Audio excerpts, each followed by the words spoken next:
All right, let's talk about the one massive mindset shift that separates the freelancers who are just getting by from the business owners who are actually building an empire. This is all about the difference between being busy and being productive. If you feel like you're stuck and ready to really scale, this is for you. So I want you to ask yourself a really simple but really honest question. Is your income, right now, directly tied to the number of hours you can work in a day? I mean, if you decide to take a week off, does your income just stop?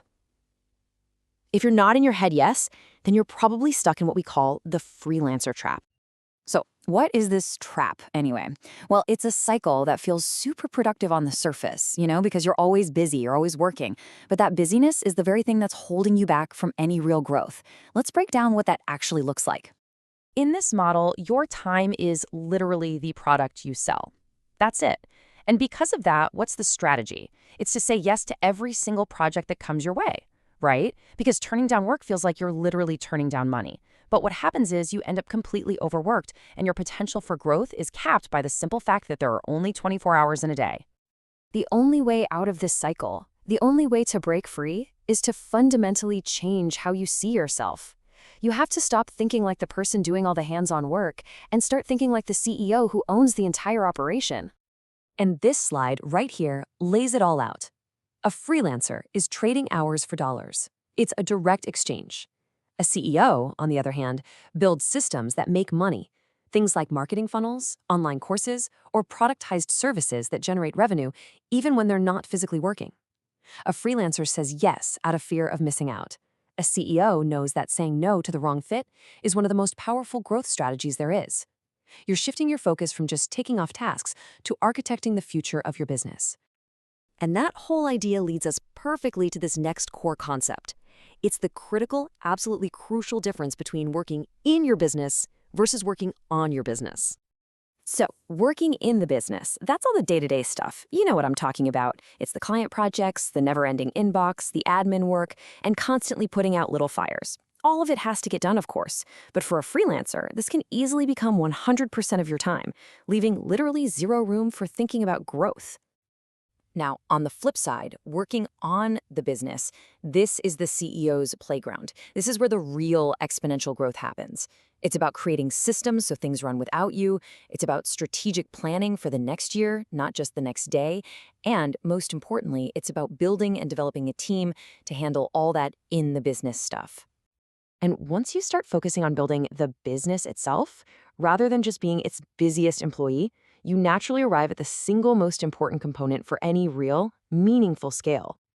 Here it is, the hard truth. You cannot do it all by yourself. It's just impossible. Real growth, true scale, requires leverage. And the ultimate leverage is other people. But the key isn't just hiring people to fill seats. It's about finding the right people who believe in what you're doing. But, okay, deciding to build a team brings up your first big challenge as a CEO. You don't just hire someone. You have to build a hiring system. And in today's world, there's a huge technical hurdle you and your candidates have to clear right at the start. I mean, think about it from both sides of the table. If you're hiring, how do you make sure that the perfect person's resume doesn't just get lost in some digital black hole? And if you're that perfect candidate, how in the world do you get past the robot gatekeepers that most companies use now? Okay, get ready for this number because it's wild. A staggering 75% of resumes are automatically rejected by what's called an applicant tracking system, or ATS, before a human being ever lays eyes on them. They get tossed out for tiny formatting mistakes or not having the exact right keywords. It's a broken system that filters out amazing talent. As a CEO, your job is to find smart solutions for problems like this. And that brings me to a tool I want to share called mobilecv.ai. It's an AI-powered CV builder that's designed specifically to solve this exact ATS problem, making sure that great people and great companies can actually find each other. So here's how it works. It can take any document, like a messy Word doc or even just your LinkedIn profile, and in about 60 seconds, it rebuilds it into a perfectly formatted professional CV. The secret sauce is that it uses these things called LaTeX templates. All you need to know is that it's the gold standard for formatting, and it's what allows the CV to get past those screening bots. For you, as the business owner, this means you actually get to see the best candidates who apply because their talent isn't getting lost in a digital filter. So, as we start to wrap up, I want to leave you with this idea because it really gets to the heart of everything we've talked about. It's about giving yourself permission to think bigger. It's time to stop being just a service provider and to step into the role of the leader your business truly needs you to be. And that brings us to the final and maybe most important part. I want you to take this from just an idea to actual action. So, my question for you is this. What is one small system? It could be for marketing, for onboarding clients, anything that you can start building this week.